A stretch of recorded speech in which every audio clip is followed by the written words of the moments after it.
The hostility between these two guys is real. March 25th. My objective is putting a beating on Caleb Plant. Knockout artist and two-time title holder David Benavidez takes on the smooth technician and former champ Caleb Plant. I need to teach him a life lesson. He knocks him down! And no one's backing down.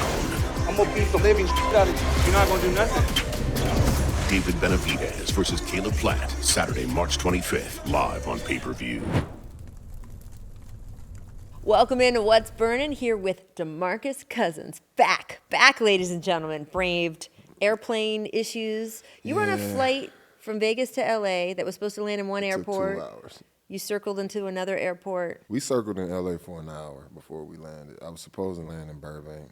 Burbank was like, we can't even handle Boogie Cousins. We gotta. Told us to go somewhere else. Yeah. Pick somewhere else, guy. But you're here now, friend. I'm here. I made here. it. Happy to be here. We got to talk about the Warriors because the Splash Brothers, they're back. The boys are back, right? Saturday, Steph powers that emotional overtime win. Clay on Monday night, I want to get these numbers right, 38 points in 34 minutes. He's averaging a career high in scoring. Great, right? Everything's, they're getting back into form. The road record still not what anyone would hope, but, you know, it seems like they're getting back into playoff form right at the right time, except for Andrew Wiggins. Still out. He's out for personal reasons. Everyone's been very respectful in a great way. I've even seen, I was a little worried about online because, you know, once people get into the Reddit. Right. But Warriors fans have been great. I want to give them a lot of credit. They have been respectful about Andrew Wiggins and the fact that he's going through some shit personally. But there has been a little bit of a question of when he is coming back because for a while the Warriors were like, when Andrew gets back, when Wiggs gets back. The other night, this is what Steve Kerr said. He noticeably shifted his language. He said, quote, "The hope is that we get Wiggins back." And the quote was, "If he's able to come back, that would be great. And if not, we will handle it accordingly." He was the second best player during the finals at times last year, not through every game, but certainly at times. How does what you think Golden State can do in the postseason, or even if they can get to the postseason, change if Wiggs does not come back? Well, obviously, you know, Wiggs is a huge part to that team, but you know, this is a team that's been there. They've seen every season that can happen throughout a playoff run. So as far as them preparing or adjusting, I think that's more than capable. Right. But obviously, Wiggins is a huge piece, but they're still the Warriors. Yeah. They're still the Warriors. I just worry because, I mean, he's a big body who does a lot of things for them, and just they're thin after him. They are. At that position. But I can still say, even if I'm in the top of the West, Right. I don't want to see the Warriors. No matter what. No matter what. I don't care who's missing. Who's playing? Long Steph, Clay, and Dre are there. Long as 30 is there, Yeah. you have an issue. Yeah. So Did you see that game the other night? I man, mean, he's incredible. He's it was incredible. ridiculous. Yeah, He's turning incredible. 35, I think, today. As we sit He's here. incredible, man. Like, he's got about another 10 years to play. if he wanted to, right? If he really wants to. Yeah. No, I mean, his dad played into his late 30s, so I think he certainly thinks he can. That's a good point about the fact that they've adjusted to so much over the years. They can adjust to this also. Absolutely. I get that. They do have a really big 5-game road stint coming up, I think, starting with the Clippers here in LA on Wednesday night. How is it possible to have that bad? I think they're 4th worst in the league on the road and 2nd best in the league at home. How is that possible? Explain how that works. It can happen. It can really happen. One thing about playing at home, it covers up a lot of your mistakes because of the energy in the building. Okay. So you can overcome a lot of mistakes just Right. by the momentum. On the road, it's not the same thing. Those mistakes, they start adding up and building up. You don't have the crowd to feed off of when it's a 10-point run. Does it from really an make opponent. that much of a difference, though? It's that much of a difference. It's that much. So it's understandable, but this is, you know, the Warriors have been inconsistent all year and inconsistent with health. Right. So with that being said, it's hard to find that chemistry and camaraderie throughout a year. On the road, that's what you lean on the most. Right. So those are the results with their record. I don't know, man. I'm fascinated as someone who has never played, so therefore I'm always asking people a million questions. Absolutely. The idea that you could be that different. I mean, I understand that different, but they're not reliable when it comes to that up and down of where they're playing. And if you look around the West, by the way, Mavericks, huge The question West mark has kind of been like that. with what's going on with them right now. Suns have injury issues, as we know. The Grizzlies have Ja Morant issues. I don't know how else to say that. On and on and on. And you know who is the most just going about their business team in the entire Western Conference right now? The Sacramento Kings Right. have won 8 of 10. I can't believe I'm phrasing it this way, given the history of the franchise. Are they the most reliable team in the West? They are. As of right now, they are. I mean, the Nuggets are there, but...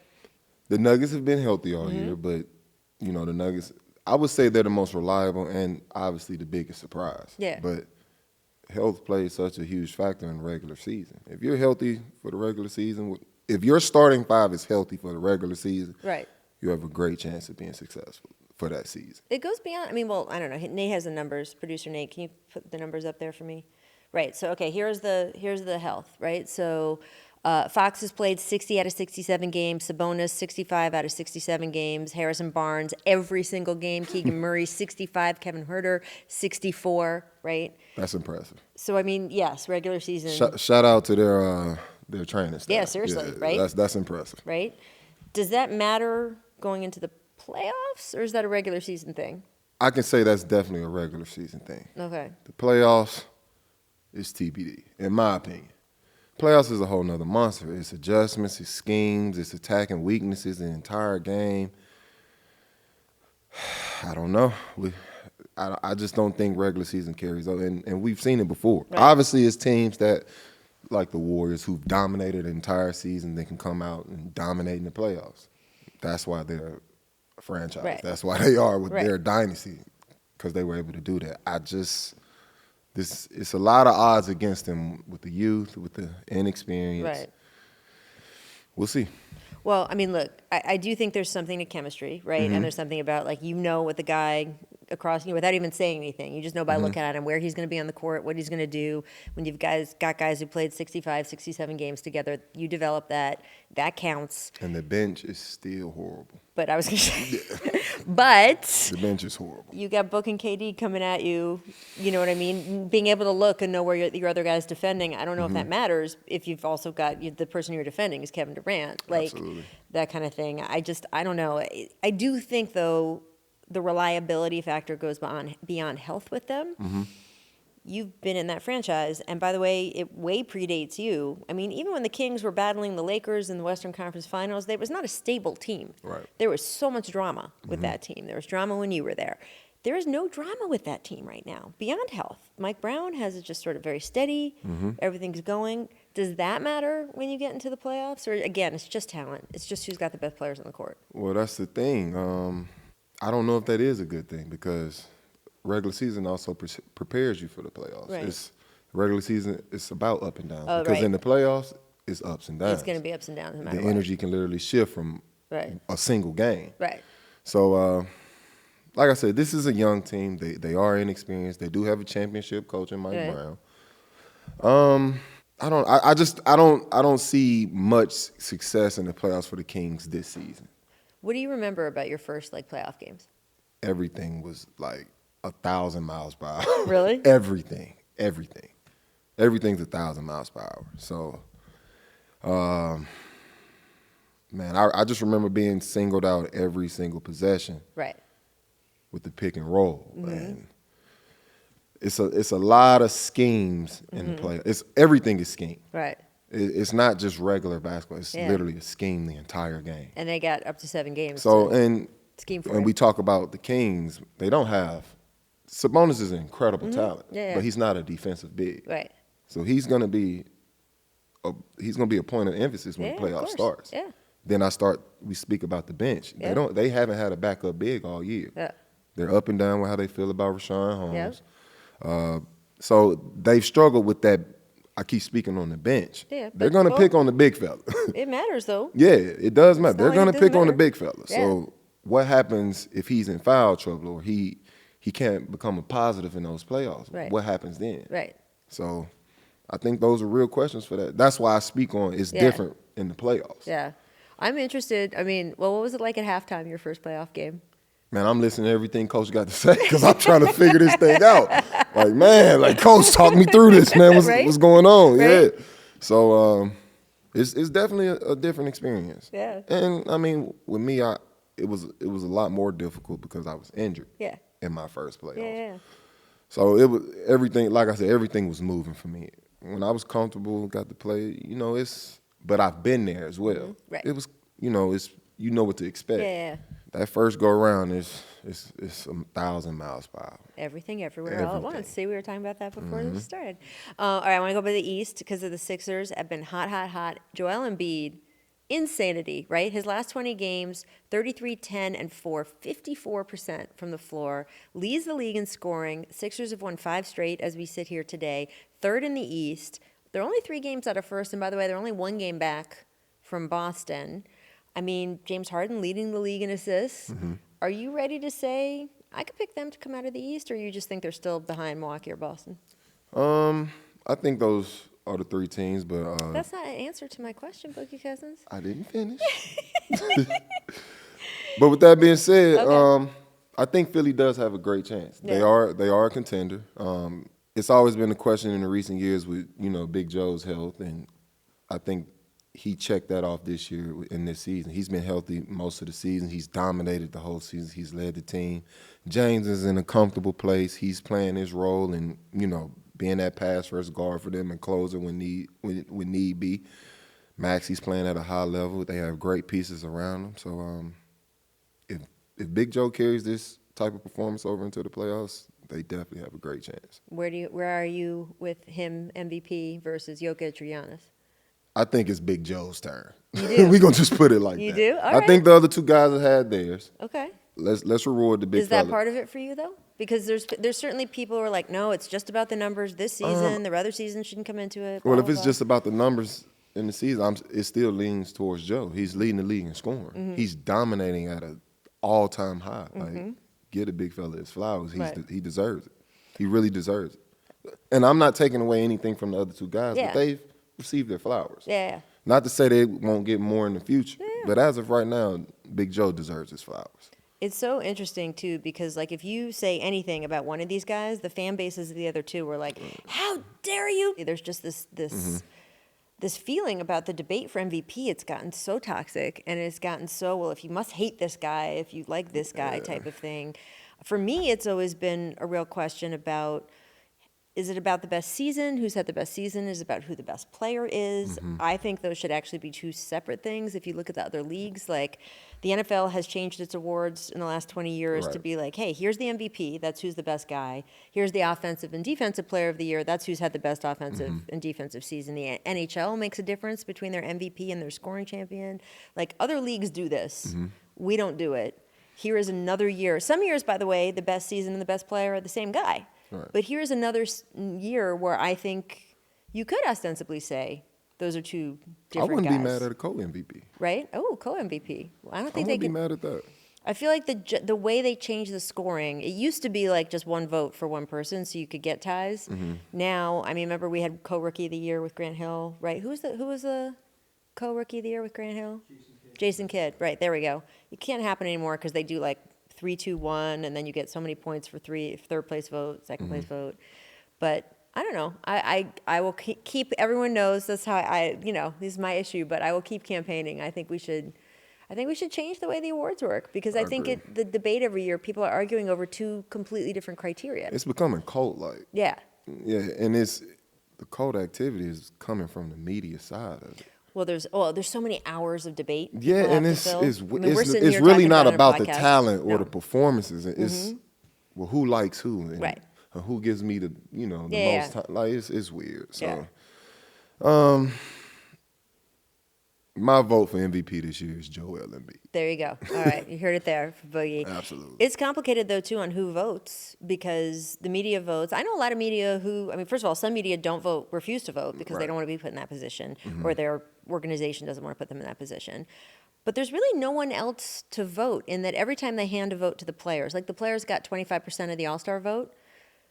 Go back, it's available online. Go back and look at who they voted for. Because you had guys voting for, you had 4 votes for Chet Holmgren, who has not played a single minute in the NBA this season. 4 players voted for him to make the All-Star game. You got guys voting for their teammates, guys voting for their bench guys. Like, you can't have the coaches vote because they obviously are extremely biased toward their players. So I don't know how we solve this. Who votes? I think we should just create a committee. Yeah. So like maybe some former players. Possibly, yeah. Right. We should actually. I mean, we obviously have the funds to do Yeah. it. right? Create a committee. All right. Would you head that I committee? would love to be the head of that committee. I would love to.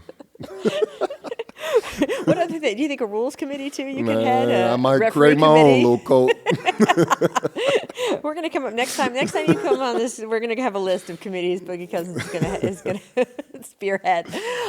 We can't talk about Philly without also talking about Boston, though. They're a little struggling. 5-5 in their last 10. Dropped that game against the Rockets on Monday, despite 40 points from Jaylen Brown. And they just, I mean, if you look at it, they're fine, but they just don't look like themselves. I think they're in the bottom 5 in fourth quarter scoring.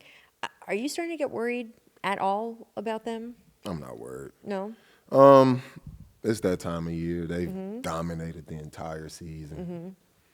This is the part where guys start sitting out. And Right. once you get your place and in the playoffs, this is that time of season. So to say I'm worried, no. But like I said, they've dominated the entire season. I get it's it. that time. And look, March used to be dead in the NBA, and that's part of why the play-in has been such a success, because now you've got, I mean, look at the West right now. You've got like 8 teams who are trying to stay out of the play-in, in the play-in, all that stuff. That being said, I do think it matters where you end up in a 3-team conference where the top 3 teams, we just talked about it, or, kind of could go in any order. If you face Philadelphia in the second round versus if you don't face them until the Eastern Conference Finals, and by the way, if Boston had the number 1 spot for most of the season until the Bucks went on that crazy run this last month, and Boston was looking at not having to face one of those teams until the Eastern Conference Finals.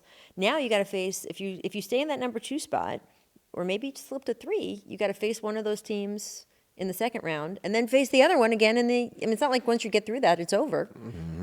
That to me is where this March slump kind of thing is a big deal, where I say, okay, it matters to me, because I think playoff positioning is really important.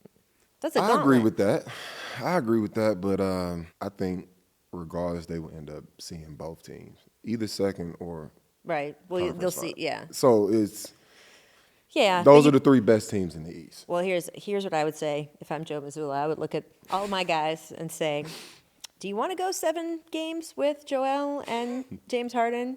And even if you get through it, are you going to get hurt? Or someone, you know what I mean? Like, you're just upping your chances of something going wrong. Even if you have confidence you could beat that team, which, by the way, I'm not sure I would have full confidence on that, because we just talked about Philly. But, like, even if you're sitting there in your locker room and you think, we can beat anyone, you put yourself in that position, you don't know what's going to happen. Someone could get hurt, and That's the beauty of the playoffs. I know. can't wait. I can't wait. I'm looking for all of this action. It's gonna be a good postseason, right? In the East for sure. right? In the East for sure. So I can't wait. I'm looking for all these headlines. So The top of the East, obviously better as a group, top 3, than the top in the West. Overall, though, with that playoff bracket, for the top 8, 10 teams, do you think the East is a better group than the West, or the West is still better? I say the East is better right now, just because the teams are flowing. Like Right, yeah, the top the teams. West it's like late in the season, and this contenders still figuring Well, out you their don't know. team. Yeah. Like, Well, it's deeper. The West is deeper, it's but deep, but nobody they're really all down has there deep. chemistry. Yeah, everybody's struggling with chemistry right now. So. what's the opposite of depth? Top. Yeah. There's not a lot of tops. So in I the East. think with In the the West, we could have a crazy surprise with who comes Yeah. out, because it's just been so inconsistent all year. Yeah, So, and now with Memphis too. Like, you could tell me anything is going to happen with Memphis in the playoffs, and I believe you. Yeah. You could tell me they have a first round exit where they only win 1 game. I would believe you, just because of the inconsistency they're going to walk into the playoffs with, even if Ja is back by then. Or you could tell me they win 2 rounds. Like, I don't know. does Ja come back this year? You think there's a chance he won't? I don't see him coming back this season. Really? Nah. How come? Just the way with things play out when it comes to weapons and how they feel about it. I just don't see. I hope. Yeah. I pray he overcomes it. I'm rooting for the kid, but I don't see it playing out. And obviously, you have to set an example. Can I give you my cynical point of view, though? What you think? I think there are a lot of very wealthy people invested in Ja Morant being on the court. Oh, of course. And I think that includes the league as a whole. Mm-hmm. I think that Ja is kind of one of the brightest lights we got as one of our young stars. I agree. I think that there's a big emotional investment in him being there when the playoffs start. Mm-hmm. I think that It's a different league than it was when David Stern told Gilbert Arenas to sit down for 50 games. That is true. And I just, It is a different Nike league. and is very invested in Got Ja a shoe Morant. coming out. And Powerade, like in the middle of all this stuff, like 3 days before the latest incident, but after the previous two, Powerade signs this huge deal with Ja Morant. Like, I just, again, this is me being It's a cynical lot about the of business money of the on NBA. hold but right now. I just think You got a point, Reg. It's I a just lot of think- money on hold. there was not that. I mean, I love Gilbert, and I grew up in the D.C. area, and I worked in D.C. when he was there, and all that. But there was not this kind of money No. on Gilbert Arenas being on the No, court. I agree. That's very true. So- That's very true. I don't know. I'm rooting for you, kid. I hope Yeah. you make it back. Yeah, I mean, and I that's the hope other you thing make it back. too. By the way, I think everyone likes Ja. And I by the love way, him. and that's not a counterpoint to Gil, who I do love. But like Ja, just now talking totally about Ja, like he's so likable. Yeah. Right. He's so fun. I think fans are willing to give him some room and some leeway. I don't think there's some big. Well, fan. technically, he didn't do anything wrong. Well, he didn't break any laws. He hasn't done anything wrong. The NBA has its own rules about Yes. guns, right? And then there's the question of how did he get the gun there, Yes. right? This is not a question. I'm not a law enforcement officer, but unless he picked that gun up that afternoon in Colorado, which, by the way, he could have. There's many available in Colorado, I believe, at the Walmart. But like, or did they stop selling guns? Am I wrong? Am I right? No? Yes, right. Thank you. I think in Colorado you can go into like the 7-Eleven and get a gun. I mean, it is an open carry state. So whoever I don't know, but if he did bring it with him on the plane, that is illegal. Yeah, But right. but I don't know, and he's not being. That's not the question. I don't want to get off track. Right. Like he did not break any laws in Colorado. It is more of just, hey, this is a young man who obviously has had a series of issues. Who there are a lot of people invested in, not just monetarily, but emotionally, and just I think we all want Ja to succeed, and so the idea that he is now getting some help, it came out I think yesterday that he is in some program in Florida, and just get himself in a place where he can make the best decisions, and that's what we all want, right? Is that him having autonomy over his own life and not having circumstances and other stuff he's getting into making those decisions for him. And we got to also realize this is a kid. Yes. This is he a still 23? baby. He's 23. Right. This is a baby. Yeah. I was doing so much stupid shit at 23. You? No. Me, right. But I mean, My stars. I can't imagine. I know people my age still making dumb decisions. Well, no, of So course. it's like Yes, and obviously he likewise. has to, and this is the part of the business where it's tricky and it sucks for that individual. You got to grow up quicker than you really want to. Yeah. Or maybe should have to. Yeah, Yeah. or then you have to. And this is just a lesson for him to come to that realization. Like, Yeah. I have to grow up. Right. Not a bad thing, not a knock to Yeah. him. You go through your obstacles in life. You got plenty of life to live. Next year, we won't even remember this. But that's what I mean. Like, I just think there's a big investment in the game on him getting back on track. I think we see him in the playoffs. Get back on I track, think that yeah. everyone will be welcoming him back. There's no like, oh, he's a thug. Like, I mean, I've seen a little bit of that, but not within the game, not within the sport. Right, no. And like, I just think I want him to succeed. People want him to succeed. This is just a grow up moment. Yeah. Just I grow think up so. moment. That's all it is, Yeah. and nothing more. Yeah, but it still creates a question. I don't know what kind of team they're going to be. Steven Adams is still out, by the way. All that, we'll see. Yeah. We'll see. All right, Legendary Moments presented to you by Top Shot. We're going to talk big men because I got a big man sitting right next to me. The best highlights in today's NBA. I want to look at a few highlight-driven centers. Who's got the best highlights, you think? In today's game, Yeah, as a big, it's a big. I'm gonna have to go with Zion. Yeah? Yeah. What's your favorite Zion moment you think of? Man, Just some dunks. his energy at the end of the game where he did Yeah. the 360 windmill. Yeah. I loved it. Yeah. Yeah, I loved it. I was a fan of that moment. So probably I would roll with that. I'm talking about likable. He's so likable. Cool, like when he yeah. smiles, you just Yeah. want to like go Lights up wherever, the room, yeah. right? Wherever he wants to do, you're like, all right, I'm on board. Let's go. Let's go. I like Jokic's passing highlights. Obviously, are there for me. I mean, he does some shit where you're just like, come on. Yeah, he does. Great highlights. Yeah, he's a highlight reel Yeah. as well. But Anyone else? Is there anyone else who you just like as a big who you're just like, yeah, he's doing it right? You like watching? Joel. Yeah. I think Joel is that evolutionary player. Right. And obviously Jokic is too, Yeah. but I'm talking about as like the evolution of a big man scorer. Right. Yes. I mean, we've seen bigs that can pass. Not at Jokic's rate. Yeah. So don't. I know he has a colt too. Don't jump Denver on him. Army. Yeah, not at his rate, but Yeah, we've yeah. seen passing bigs before. We've never seen a big score the way Joel does. Okay, but Closest thing was probably Dream. yes. But No, well, I get even at that rate. part of his game has evolved. Yes. Like, Although you were one of the guys. I mean, I don't want to toot my own horn. I but get you it. know Well, I'm here, in that that's category. why I'm sitting here to do that for you. But and the way Joel's doing it too, with the outside game also. Yeah. I mean, I would like to say I'm the Don, but he definitely evolved the game. well, Yeah. but I mean, he can't do that without you having done what you did first. And I do think it's interesting when you were doing it. Like, how many coaches do you have along the way who told you, like, don't shoot from there? Oh my God! I mean, I would love to speak on that. I mean, my first coach in the league told me not to shoot. I He bet. just wanted me to be a screener. Who are we talking about? Because I could go look Rest it in up. but- peace, Paul Westphal. Okay. But he didn't want me to. He didn't want me to shoot at all. Right. He just wanted me to be a screen. Well, he actually didn't even want to draft me, but that's a different situation. That's neither but- here nor there. by Yeah, the way. but he didn't believe in me as a scorer, so he Right. just wanted me to be. And I've always had this stigma of, not being a coachable guy. Right. In that moment, I'm glad I wasn't coachable Right, because right. I probably 'Cause then wouldn't have your whole done career what I've would've been- done in my career. Yeah. So Yeah. Was there any coach you had along the way that really encouraged you to shoot, especially from out the three? surprisingly so, and I'm sure I'll get a tweet or something from him later on. Mr. Carl? Mr. Call, my guy. Congrats on the Hall of Fame. You old grumpy man, but it was actually George, and it was more so to fit his scheme of the offense. He didn't believe in feeding the post, so he just told me to shoot threes. He knew I would okay, Okay. yeah, I shoot Yeah. three, to the point where it was, just stand on the outside. Like, But that must have been fun to have someone tell you could do that. well, it was a little manipulation behind it. You're not going to like- give me an inch on George Carl, are you? No. I just know the guy. I'm sorry. But, like I said, congrats on this Hall of Fame. Like, well deserved. Do you think there's any room for the two of you to have a peaceful moment down the road? It's no beef. I can't beef with him. Like, I got respect for him. He's my elder. No, I know. Yeah, I can't beef with him. Okay, but There's no beef. He got it. I want what he got, Hall of Fame. right.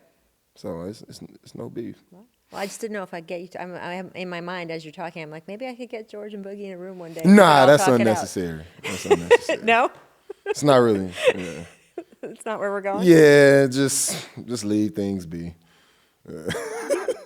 How long have you known me? You've known me for I a know, decade I and a know, half. I When know do I you, I leave know things you. be? Never. Just leave it be, man. Never. It's unnecessary. Never. Yeah. I'm sure George is sitting on his porch in his rocking chair sipping lemonade. Leave him be. Lemonade? That's what he's drinking? Possibly. Or lemonade with Splenda or something. Who knows? I like that Something he along encouraged those you to lines. shoot from the outside, though. And I do think, like we saw, and like Porzingis, Joel, I mean, we've seen the evolution of Mm-hmm. that all the way through. I mean, KD obviously is a different position, but, Yeah. the idea that he can play inside and outside the way it KG is, was the first big to run point. Yep. Yeah, so Yep. I remember those playoffs. Yep. And when Yeah. a young man named Victor comes over from France next year, I think we're going to see another leap, right? Have you watched him? I saw him in person. I saw him in in the Vegas. showcase in Vegas. Yeah. All right. So what? Give me the rundown. What the fuck? I mean, that's what it feels like, right? When you're Man, watching I him? saw this 7'6" dude do a 1 foot 3-pointer like he was just shooting around in the gym. Yeah, man. Not my problem. That's yeah. Well, right now. Yeah, Wait till nah, next that's year. not my problem, man. Wait till next year. Yeah, you we'll could be see on what a team happens. next year. We'll see. Maybe they'll let me back in. Who knows? But I mean, in all seriousness, when he starts playing, and Mm-hmm. maybe not in the first 2 months, but I expect him to evolve the game. And right now, it's what the fuck. But Right. 5 years, 10 years after him, some other It's gonna be there will something there will else, be yeah. kids come. I mean, because we looked at Steph Curry in 2015, and we were like, "Come on, We never thought nobody we would else see could. this, yeah. No one could ever do that, whatever." And now we got a whole fleet of Steph Currys. I mean, not Steph. let's Okay, not let go me take that that back. far. Let me take that back. We got Not a people fleet. that wanna be emulate Steph. Steph Yeah, Curry. okay, Yep, that's you're better. right. That is It's- a proper check. Steph is a 1 of 1. 100%. Yeah. But I just mean that, like, the idea of shooting. I mean, look, even Damian Lillard, Yeah. who's a one-of-one. Who's a one-of-one himself and a different player. But, I mean, the idea that you can shoot from back there. Right. I mean, I would trust Damian Lillard to shoot from that logo Absolutely. every single time he wants to launch the ball. And Damian only. And Steph, maybe. And Steph only. Yeah. But I just mean that you've got, for every impossible player, and I think Victor Wembanyama is going to be another impossible player, 10, 15 years later, there's a whole bunch of guys at least trying to play that style of game. So that's true. We'll see. We also have to see where this kid ends up. Well, that's true. Because The we can sit here and act organization like, where you get drafted matters. 100%. So I hope that goes well for him because I want to see him with the Spurs. That would be, I think that's a great fit, right? I want to Pop? see him with the Spurs. Right, get Me that personally, I think training. Pop will turn this dude into something crazy. Yep. So I want to see him with the Spurs. Me personally. The Rockets? Hell no. God no. I knew that was Please the don't answer. do it. No. I think that's the spectrum of the possible teams. Yeah, that please, people are like, no. The Spurs would be amazing. The Rockets. No. God no. No. It matters, right? It matters where you It really start out. matters. It really matters. If they're a playoff team, Yeah. and you know their whole goal is to win it, yeah, I can see it happening in Yeah. a positive way for them. But going to a bad team and developing, Spurs 100%. Yeah, 100%. Well, I don't know. You can start your NBA Top Shot collection today at NBATopShot.com. Look for the big man Top Shots, right? Don't just go to the guard ones. Don't just go to the guard moments. Go to the big man moments. Come Show on. the big some love. Get man. closer to the game and players you love. Sign up today. All right, let's get up to DraftKings because we found this prop bet that was pretty cool. Will there be a first-time NBA champ crowned this season? Here are the nominees. All right, so I'm going to go through each team. You tell me, Nuggets, Clippers, Grizzlies, Suns. This list was longer when you first gave it to me, Producer Nate. He gave me a long list. Can you say some of the other teams that were on there? He gave me a list this morning that was like 11 teams, and there were some teams on there. Was the Magic on there? Am I correct that the Magic were on there? I was like, what are you smoking? Which, by the way, at Showtime is a completely legit question, but unlike some of the other places I've worked. But the point is, the nominees that are realistic, the Nuggets, Clippers, Grizzlies, and Suns. Yes is plus 145, I'm repeating, and no is minus 180. All right, so where would you put your money on, yes or no? Yes camp is Nuggets, Clippers, Grizzlies, and Suns, one of those teams. No camp is everyone else. Suns. But would you say yes or no that any of them could even do it? I would say no. If I'm placing this bet, I would say I'm going to say yes. You would say yes. So you think the Suns, you have enough faith in the Suns that you would say yes? Yes. Over the Bucks, or the Celtics, or the Sixers, Who's stopping? or the Kevin Warriors? Durant? Yes. Yes. Yes. Yes? Yes. Yes. Yes. You're not worried about the health? No. I mean, health that's I know, everybody's everybody. issue. Yeah. So you Okay, can't. but you've That got- can never be a factor. You've got KD and Chris Paul, though, who are more prone to injury Well, than some of these other. well, Chris Paul can really just, do his job. Yeah. I'm not, no shade. Okay, okay, all right. It's not as much pressure on him being older. No, it's true. You got two. No, this is a great position for Chris to be in. Yeah, it is. Because So I don't think it's his not on body is taking as much of a beating as No, it has that's in true. the past. That's true. So, yeah. Okay. The way they're coached, Monty's a great coach. Yeah, Monty's great. I can see the Suns pulling out. All right. I can see them pulling this out. So go on DK Sportsbook and I guess place your money yes on that prop bet. Let me borrow. Yes, because you need, that's true. Of the people in this room, you need to borrow Let money. me borrow it. Yep. We gonna both eat. Amen. NBA and you know what? Before we leave this topic, I do want to, and injuries in the Suns, I got to ask this question. I did ask you a little bit before we started, but KD and the lows, Oh, the clip. the low tops my is God. where he hurt himself. And he's worn lows forever. And by the way, half the league wears low tops, and Yeah. anyone who pretends otherwise isn't paying attention. Kobe wore the lows, was like a whole, So, yes, that is It's part of nothing to do with basketball. But do you lows. think it has anything to do with? Because they've done in-depth studies, and frankly, they've gone different directions. They did a huge in-depth study and said it didn't matter, and they did a big in-depth study and it said it did matter. So I don't know what to believe. I mean, I've been rolling my ankle my whole entire basketball career. When I was in high tops, And then look, I don't think You don't think it matters at all? I don't think it matters at all. But I just know somebody was fired for that wet spot. The ball. Yeah. Can you fire a ball kid? Don't they work for free? Well, he working for free somewhere else.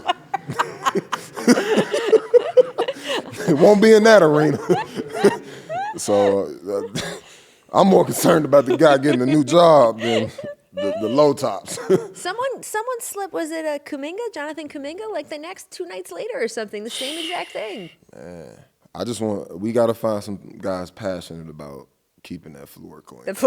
That's all I'm asking. You want a Kevin Garnett level passion? Yes, that is for unacceptable. Floor dryness. We are dealing with world-class athletes, and they're slipping. More important than focusing on the shoes. Like, I just need a little more passion for your job. That's all I'm asking. I mean, people just got to realize. I feel like taller, lankier athletes roll their ankles. And I mean, LeBron rolls his ankle every 5 minutes.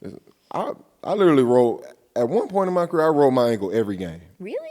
Every game. It became like a rubber band. Like, I'm so serious. Yeah. Literally every game. Sometimes twice a game. I don't know. I think it might have something to do with, the lankiness or whatever, Right. but he'll be fine. He'll be fine. All Yeah, right. Well, he'll yeah, be he fine. better be fine. You're betting on him to win the title. Yeah, he'll be fine. The NBA and the Players Association are in talks to add a games minimum for the major awards. Mm-hmm. Are you here for that? Absolutely. All right. Tell me why. It cuts out some of the politics Yeah. that goes into these awards yearly. Yeah. Sometimes a guy can play a minimum amount of games and still be a candidate, and other times it's held against him. So Right. it just cuts out another politic, in my opinion. So, I would say I would be against this only in that I like the fact that it's one more thing that a voter can take into account, not in the terms of like, oh, did he play enough games? But I actually look at it even at a different level. So when Joel Embiid was a rookie, I voted for him for Rookie of the Year, even though I think he only played 30-something games. I don't know off the top of my head. 31, producer name says. Because in my mind, and by the way, this is no disrespect to Malcolm Brogdon, who won that year, who I think is an excellent player and I really enjoy watching. I still would have rather that year. I would have rather had Joel for 30-something games than rookie Malcolm Brogdon, who was not the player he is today, for however many he played, 70-something games or whatever it was. I get that. Because in my head, if I had to pick, and that's what it is, right? That's the decision you're making. I'm taking into account the games played, but I would rather have had rookie Joel Embiid for 30-something games than the other two guys who were ahead of him, finished ahead of him in the voting. So.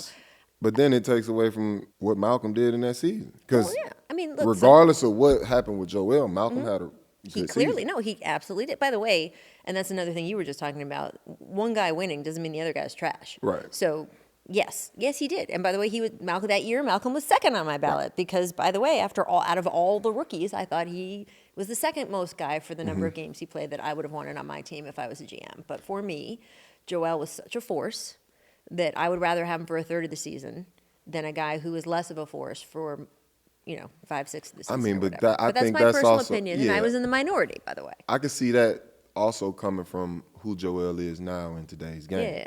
So that's easy to speak back on and be like, yeah, well, it should have been Joel. I'm not speaking back on. I did it I'm at the speaking time. from my Thank opinion. you. Thank I'm you. Speaking from my opinion. These are my goggles. I get it. Okay. I'm just saying. So, This is I not mean, me I get it. backtracking through history. I did it at the time. You can look it up. I mean, but at the end of the day, adding this new layer to, It what's does make required. it simpler. It does make it simpler. It makes it simpler. It does make it simpler. It does take And it that pushes out of it. guys to actually go play now. Well, that's the other. So that's the second part of the question. Do you think there are guys, and by the way, not just because their ego wants to win some of these awards, but there's contract incentives with money involved to win some of these awards. Do you think guys who may be on the fence of do I play these 5 extra games or whatever it is, would actually go play and push themselves a little harder if they put this rule in? Absolutely. Yeah? Because you don't want to miss that award. If let's say it's 65 game requirement, you play 64 and you're having a career year, man. Yeah. I'm gonna play these last 5 of the season. Yeah, absolutely. You know it's not going to be 65 though, that minimum. No, it'd be like 40. Right. Exactly. We're gonna try to get them in. We're gonna squeeze them in. Everyone's like, oh, this is going to, I read Might be 25. Right? Once this news story came out, I saw the stuff like, aha, this is what's going to fix load management. I'm like, no one's putting in a 70-game requirement, friends. That's not happening. So It's just gonna be a disagreement, man. right? I don't know what to tell you. So I don't know. I get it. I get all the reasons we're trying to get superstars to play. I know that. I mean, even there's media people I know who are jaded and have seen a million games, and they're still, someone doesn't show up for a big game. You're kind of disappointed, right? It's kind of weird, though, because it's like what the league is kind of asking for. They're taking away the competitive edge of the game. Yeah. But they want guys to still be competitive. So what do you mean they're taking away the competitive edge of the game? You can't even stare a guy down. You can't touch anyone. If a guy dunks me and they stare me down, Right. You get called. in my head, I'm like, oh, I'm about to go dunk this motherfucker back. Right. Now it's like, oh, I'm just waiting for him to get his tech. Yep. I got your back. Like it's Yep. it's like, so the whole competitive nature is it's almost like a contradiction. Like you want us to compete, but the fiery side of the game we don't want. Right. So it's like, what are you really asking for here? I don't know. I mean, in every sport, that's what it feels like now. I mean, I'm watching in the NFL. I mean, the NFL, we talking longevity. We talking these guys going back home to their family. So No, I know. theirs I get is a that. little more different. understandable. Yeah. With the NBA, I thought we were in a great place Right. competition-wise. Yeah. Obviously, it's a business, and you're going to tweak things here and there to make sure the business flourishes. But as far as the game in itself, I thought it was in a great place. Right. Well, those texts are adding up Now for it's hard guys, to too. watch a game. Well, you get back to the text question. Mm-hmm. You've got Luka. I think he's 2 away from. Again, I don't have the number in front of me, but he's just a couple texts away from starting to miss every other game. I mean, starting to miss a game with every other tech. You can get up to. I mean, I know. Okay. I actually I was know. going to say, talking about techs, Boogie, you can enlighten me here. So what is it? It's the 16th game you start to get suspended? Yeah, it's something for every- around that nature. If I can recall, something like this. It's so long ago. Who could possibly say? But Luka's close. Mm-hmm. Was it Dylan Brooks the other day who now has crossed that threshold? Yeah, I don't really understand him. Yeah, Well, he was going at Draymond the other day. What do you he's think of going that? at a lot of guys. He's going at a lot of guys. I don't really understand it. I have no issue with the confidence. I Right. have no issue with the competitive nature. But it's once it begins to become where you're knocking down guys that did this before you, Yeah. and we're talking about Hall of Fame guys. This Yeah. isn't just some guy at the end of the day. His last 3 targets have been Hall of Fame guys, Right. which is mind-blowing to me. Relax. That's my advice. Just relax. Go be yourself on the court. Be that fiery, competitive guy, but just relax. Well, he's got to stay on the court to be. Yeah, on the court. you're not quite there yet. Relax. Relax. Be the sidekick to, Ja, and great piece to the team, but just relax. The extras aren't necessary. Right. Yeah. All right. That's just my advice to you. I met the guy, and it's not quite the same. It's not quite this. Just relax. Well, again, he's got to stay on the court with the techs. Him too. Yeah, Luka relax. has to stay on the court with the techs. And you do. You brought it up. You have a little bit of experience with hitting that threshold. I mean, I will go back to Rashid, who had 44 techs in 1 year, but that was before Impressive. they hit the 1 game, every other suspension, 1 game sort of rule It's impressive, going she. on. I mean, you just got to bow down to that. Yeah, Come on. she. That's a number. That's right a God there. level of Right there. no fucks given. And on that note, no, you are right. If a guy stares a guy down, he gets a tech, and then it changes the tenor of the game. But we'll see. Maybe things will get a little spicy. Maybe they'll have a little more room. Things can get a little spicier in the playoffs as we careen toward it. I love that we get to talk hoop for these next few months. Boogie, thank you for your circling flight. I appreciate it. Y'all can catch What's Burning available every week on Showtime Basketball YouTube. It's on Twitter, Instagram, and TikTok at Show Basketball. There you go. See ya.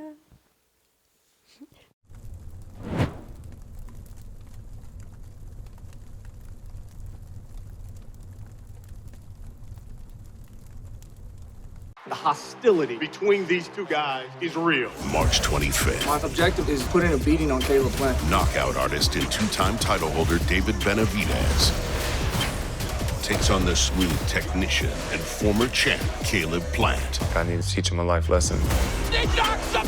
And no one's backing down. I'm gonna beat the living shit out of you. You're not gonna do nothing. David Benavidez versus Caleb Plant, Saturday, March 25th, live on pay-per-view.